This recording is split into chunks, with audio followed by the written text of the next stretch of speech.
आदाब लाल सलाम।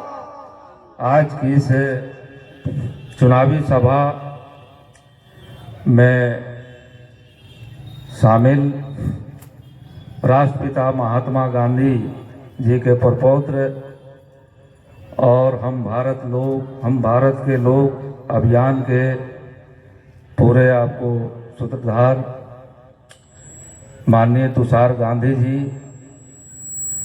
राष्ट्रीय जो स्तर पर बड़े पैमाने पर किसान आंदोलन हुआ, जिसमें 3 काला कानून जो किसानों के खिलाफ, किसानों की जमीन हड़पने के खिलाफ मोदी सरकार ने बनाया था, उसके राष्ट्रीय नेता डॉक्टर सुनीलम जी जो मध्य प्रदेश से हैं, हम लोग के इस चुनावी सभा में पूरी इस लड़ाई को, आपकी लड़ाई को जीत की मंजिल तक पहुंचाने के लिए आए श्री BR पाटिल जी जो कर्नाटक सरकार में मंत्री हैं। हम लोग के बीच मानवाधिकार कार्यकर्ता परवीर पीटर जी हैं। हम लोग के बीच आज के इस कार्यक्रम में शामिल शाहिद कमाल साहब हैं, उमेश जी हैं। हमारे बीच अभी एक और साथी हैं निसार अहमद साहब हैं जो झारखंड से हैं, और भाकपा माले की केंद्रीय कमेटी के सदस्य कॉमरेड कृष्णा अधिकारी जी यहाँ मंच पर मौजूद, हमारे यहाँ के महागठबंधन के सभी नेतागण, राजद के अफसार साहब राजकिशोर यादव जी, CPI के राधा मोहन यादव जी, सुबोध मुखिया जी, हम लोग के बीच VIP पार्टी के सुदर्शन मुखिया जी, हम लोग के बीच राजकुमार दास जी जो IIP पार्टी के जिला सचिव हैं, और मंच पर उपस्थित तमाम इंडिया महागठबंधन के नेतागण, शीतल शाह जी हैं, सूर्यमंगल पांडे जी, हम सभी लोगों को जय भीम, लाल सलाम, आदाब, नमस्कार करते हैं। और साथियों, आप लोग तो आज इस लड़ाई में हैं, हम सभी लोग इस लड़ाई में हैं, और यहाँ महागठबंधन की जो लड़ाई है वो पूरे बिहार के 10 करोड़ जनता की लड़ाई बन गई है। एक तरफ बिहार में सभी किसान, मजदूर, छात्र, नौजवान, बुद्धिजीवी, हर एक तबके के लोग, आशा, आंगनबाड़ी, रसोईया, हर एक तबके के लोग एक तरफ हैं, और जो ये जुल्मी सरकार है, जो नरेंद्र मोदी की सरकार है, जो बिहार की डबल इज्जत की जो सरकार है, ये भाजपा जदयू की, ये तमाम लोगों पर हमले करते रही है। तो आज आपके पास ये मौका है कि आपके हक अधिकार को लगातार बेदखल करने वाली, छात्रों, नौजवानों पर लाठी चलाने वाली, महिलाओं पर लाठी चलाने वाली, गरीबों के घरों पर बुलडोजर चलाने वाली जो सरकार 20 सालों से चली आ रही है, तो आज हम लोग सभी लोगों के पास मौका है, बिहार के 10 करोड़ लोगों के पास मौका है कि हमारे अधिकारों को वंचित करने, हमारे अधिकारों से बेदखल करने वाली सरकार को आज हम बेदखल करेंगे। इन्हीं बातों के साथ हम आप सभी लोगों को अपनी तरफ से लाल सलाम करते हैं, आदाब, नमस्कार करते हैं। शुक्रिया मंच, आदरणीय मंच, और मेरे सामने बैठे सारे नागरिकों को लाल सलाम। हम एक चुनौती की तरफ आगे बढ़ रहे हैं। आने वाले अभी जो चुनाव होने जा रहा है, उसमें ना सिर्फ बिहार का भविष्य तय करना है, और उसके साथ साथ हमारे लोकतंत्र का भी भविष्य हमें तय करना है। हमारे संविधान का भी क्या होगा वो इस चुनाव के ऊपर आधारित होगा, क्योंकि अगर बिहार से इन संविधान विरोधी, लोकतंत्र विरोधी हुकुमशाह सरकार को अगर हराया जाता है, तो भारत को एक आशा मिलेगी कि नहीं, इनको हराया जा सकता है। जैसे बापू ने चंपारण में नीलवाओं का सत्याग्रह किया और अंग्रेजों को उनके घुटने पर लाए, तब जाके भारत के दूसरे नागरिकों को ये एहसास हुआ कि ये अंग्रेजों को हम हरा सकते हैं। उसके बाद पूरे भारत में सत्याग्रह होता रहा और एक दिन हमें कामयाबी भी प्राप्त की हुई। वैसी ही तरह से इस चुनाव में अगर फिर से बिहार एक प्रमाण देता है भारत को कि इस सरकार को भी रोका जा सकता है, तो फिर भारत के दूसरे प्रांतों में नागरिकों को ये एहसास होगा कि ये हम भी कर सकेंगे। जो प्रवीर भाई ने गाया कि हम भी देखेंगे, वो दिखाने के लिए जो रोशनी डालने की जरूरत है, वो बिहार से अगर चिंगारी भड़केगी तो पूरे देश में वो क्रांति की मशाल सलगेगी और देश क्रांति की ओर जाएगा। बिहार में क्यों बदलाव होना चाहिए? हमने देखा 20 साल का शासन हुआ। अगर कोई ईमानदारी से चाहे तो 20 साल में बहुत कुछ कर सकता है। और ये डबल इंजन सरकार जो बहुत उसकी डींगे कसी जाती है, बिहार के 20 साल और दिल्ली में 11 साल, यानी कितने 31 साल, दोनों को मिलाए तो 31 साल उनके हुए। उन 31 साल का हिसाब देने जाएंगे तो जुमलों के सिवा तो आपको कुछ भी नहीं मिलेगा। बिहार की ही बात करें, नीतीश कुमार की ही बात करेंगे। क्यों हम चाहते हैं कि बिहार में सत्ता परिवर्तन हो, तो हम नीतीश कुमार की ही बात करते हैं, क्योंकि 20 साल से वो किसी न किसी गठबंधन में जाकर अपनी गद्दी संभाले रखे हैं। उन्होंने बिहार संभाला है कि नहीं पता नहीं, लेकिन गद्दी संभाल के रखी है। पलटू राम कहते हैं ना उनको। तो पलटू राम को अब ये बताना होगा कि अब पलटने की ताकत आपसे हम वापस ले रहे हैं, क्योंकि आपकी ताकत से ही वो पलटी मारते हैं। आपके वोटों का विश्वासघात करके ही उनके अंदर वो इच्छा जागती है कि मैं आज इधर कल उधर जाके भी मेरा सिंहासन टिका के रखूं। उस नीतीश कुमार की ही हम बात पूछे। बिहार में सर आया, आज 65 लाख वोटरों को बेदखल कर दिया उन्होंने।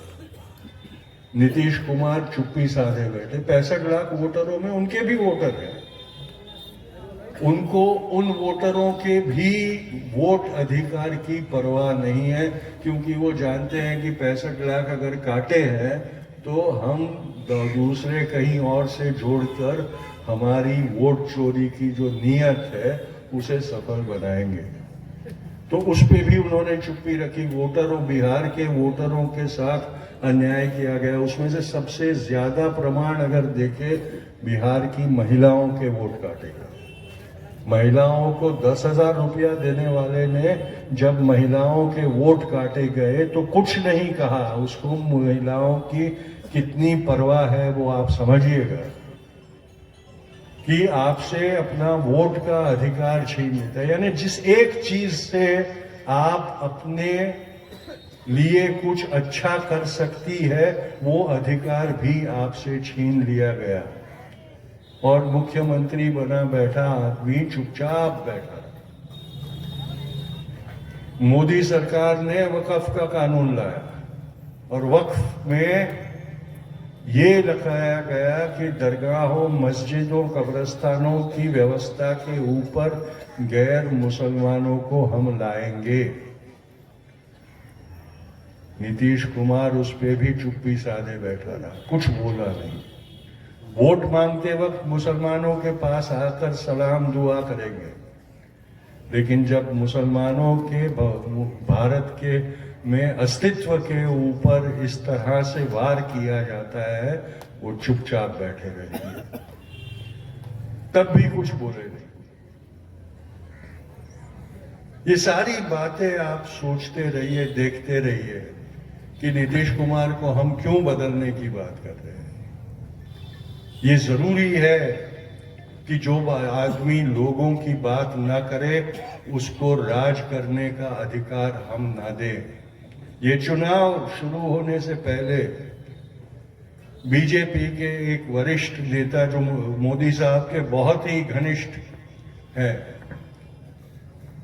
उन्होंने एक ऐलान किया कि इस चुनाव में हमें नमक हरामों के वोट नहीं चाहिए। और नमक हराम कौन है उनकी भाषा में? तो मुसलमान है, बिहार का मुसलमान है। उस मुसलमान ने जिसने 1948 में जब विभाजन हुआ तब पाकिस्तान का बनते हुए भी उनके पूर्वजों ने ये निर्णय लिया कि भारत ही हमारी जन्मभूमि है, भारत ही हमारा मुल्क है, यहीं पर हमारे घर है, यहीं पर हमारे पुरखों की मिट्टी इस मिट्टी में मिली है, वही हमारा रहेगा, हम उसी के रहेंगे। ये वफादारी का सबूत आजादी के वक्त और बंटवारे के वक्त सिर्फ मुसलमानों ने दिया था। उन मुसलमानों को वो आदमी नमक हराम कहता है।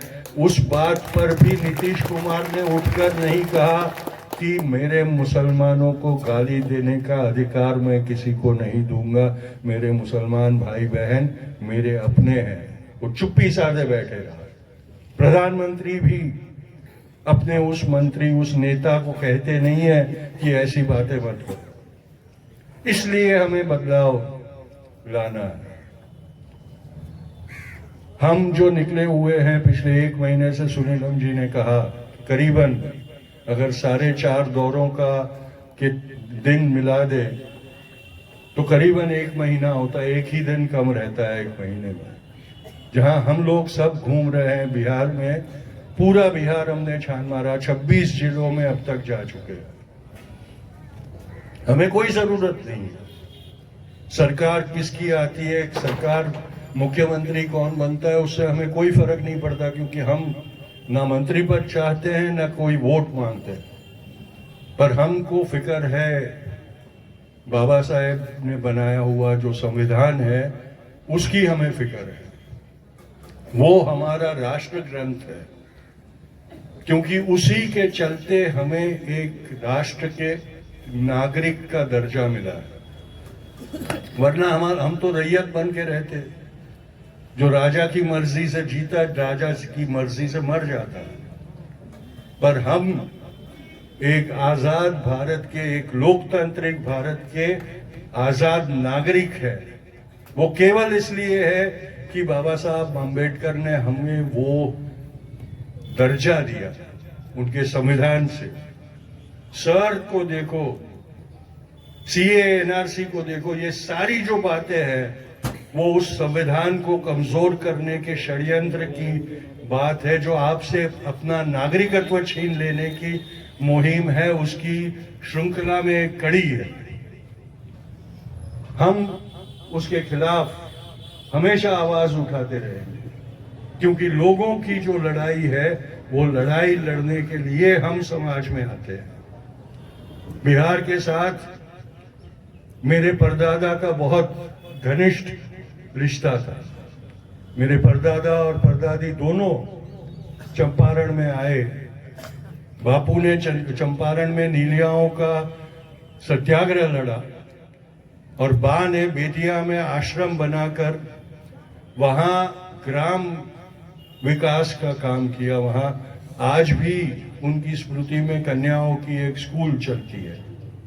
वो जो रिश्ता मेरे पूर्वजों का बिहार के साथ है, उस रिश्ते की याद मुझे बिहार खींच के लाई है, क्योंकि मैं समझता हूं कि बिहार के साथ, बिहार के लिए मेरी भी कुछ जिम्मेदारियां बनती है। इसलिए मैं बार बार ये बात कह रहा हूं कि हम जो जन संस्थाओं के लोग हैं वो ये सोच के आए हैं, इसीलिए हमने बदलो बिहार बनाओ नई सरकार ये नाम दिया है कि सरकार तो बनानी ही है, लेकिन बिहार को भी बदलना है। बिहार को जिस हालत में छोड़ दिया गया है वो सुधारने का वक्त अब आ गया है। बहुत देर हुई है लेकिन अब भी वो काम किया जा सकता है। क्यों बिहार से उसका युवा पलायन हो रहा है? आप सबके घर के बच्चे युवा पलायन हो रहे हैं, या तो शिक्षा प्राप्ति के लिए या यहाँ बेरोजगारी है इसलिए रोजगारी के लिए जा रहे हैं। आपके घर सूने पड़ जा रहे हैं, आपके गांव खाली होते जा रहे हैं। क्यों ये हो रहा है? क्यों वो बिहार में ही शिक्षा और रोजगार प्राप्त नहीं कर सकते? इसके लिए काम करना होगा और इसके लिए परिवर्तन की जरूरत है। जिसने 20 साल तक कुछ ना किया हो उसको बदल कर नया पर्याय लाना चाहिए, और नया पर्याय ऐसा होना चाहिए जिसपे एतबार हो सके। तेजस्वी जी ने जो हर परिवार में एक नौकरी देने का वादा किया है वो किया जा सकता है। उसमें कोई चमत्कार करने की जरूरत नहीं है। अगर इच्छा हो, अगर ईमानदारी हो तो ये हो सकता है। तो उस पर एतबार करना चाहिए, और ऐसे जो लोग अपने में जो कार्य क्षमता है उसके मुताबिक आपके साथ वादे करें, उनके ऊपर एतबार करना जरूरी है। और इसलिए वो बदलाव जब हम लाएं तो वैसे लोगों को लाएं जिनका कोई प्रमाण हमारे पास हो, जिनकी प्रामाणिकता की बात हम कर सके। कांग्रेस के बारे में हमारे वरिष्ठ साथी बीआर भाई ने कहा कि कर्नाटक में जो 5 वादे किए थे वो 6 महीने के अंदर अंदर वहां सरकार बनने पर वो 5 वादे पूरे करे गए। तो वो कांग्रेस भी महागठबंधन का एक प्रमुख अवयव है। तो वो बिहार में भी ये देखेगा कि जो वादे किए जा रहे हैं वो पूरे किए जाए। इसलिए हमने महागठबंधन का साथ देने का निश्चय लिया। और इसका मतलब ये नहीं होता कि हम हमेशा महागठबंधन के साथ खड़े रहेंगे। अगर सरकार बनने के बाद महागठबंधन ने अपने वादे पूरे करने में ढील दिखाई या नहीं किए तो उनके खिलाफ भी हम जनता की लड़ाई लड़ने के लिए खड़े हो जाएंगे। पर वीरेंद्र भाई के बारे में मैं ये जरूर कहना चाहूंगा कि आपके पास सोना है, परखा हुआ। 5 साल आपने परखा है उनको, उसकी कदर करिएगा। ये जो वादा आपने सुनीलम जी से किया कि 23,000 वोट से जिताएंगे, वो जब 23,000 वोट उनके लिए ज्यादा आप डालो तो चौकन्ना रहिएगा कि कहीं चोर पॉकेट काट के वो ले ना जाए, क्योंकि पॉकेट मार लोग हैं ये। जब आप बटन दबाओ मशीन का तो पर्ची गिरती है कि नहीं वो देखिएगा, सिर्फ बटन दबा के निकल नहीं जाइएगा। वो वहां का अधिकारी बोलेगा हो गया, उसको कहिए हमको पर्ची पड़ती हुई गिरती हुई दिखाई दे तब जाएंगे, तब तक नहीं जाएंगे। और जब गिनती का वक्त आए तो ये जरूर चौकन्ना रहिए उस दिन कि आपने 5 लाख वोट डाले हो और गिनती के दिन ईवीएम मशीन ये ना कहे कि 7 लाख वोट गिरे, क्योंकि आजकल वो हो रहा है। ज्यादा वोट भी ना पड़े और डाले गए वोटों में से कुछ पलायन भी ना कर जाए। ये चीज का ध्यान रखना आपकी जिम्मेदारी होने वाली है, जनता की जिम्मेदारी होने वाली है। क्योंकि पार्टी का वोट चोरी होता है तो पार्टी निराश होती है थोड़े दिन, लेकिन जब जनता का वोट चोरी होता है तो जनता का काम बंद हो जाता है। जनता के लिए जो होना चाहिए वो होता नहीं है, क्योंकि जो वोट चोर है वो ये कहता है कि मुझे आपकी कोई परवाह नहीं, मैं तो वोटिंग मशीन में चोरी करके ही जीता हूं। तो ये याद रखिएगा, इस बार बहुत बड़ी जिम्मेदारी है। इस बार सिर्फ मत डालने की जिम्मेदारी नहीं है, इस बार आपके मत का असर परिणाम पर पड़े, वो सुनिश्चित करने की जिम्मेदारी भी आप लोगों की है। तो सिर्फ वोट चोर गद्दी छोड़ कहने से होगा नहीं काम। अगर लगे कि वोट चोरी करके वो सत्ता में आए हैं, तो उनका गिरेबान पकड़ के विधानसभा में खींच करके रास्ते पे ले आना उनको। इसलिए इस बार बापू के साथ साथ भगत सिंह का भी रास्ता इख्तियार करने के लिए तैयार हो जाइएगा। सिर्फ इनकलाब जिंदाबाद कहने से कुछ नहीं होगा, अब क्रांति करनी पड़ेगी। और ये जो इलेक्शन हो रहा है वो वोट क्रांति है, और वो वोट क्रांति हम सब मिलके करेंगे। तो करेंगे ना? हाथ उठाइए, क्रांति करेंगे ना? इनकलाब, लाल सलाम, लाल सलाम। बहुत बहुत शुक्रिया से पहना रहा हूं। अब वो वादा पूरा करना आपकी जिम्मेदारी। इनकलाब जिंदाबाद, जिंदाबाद।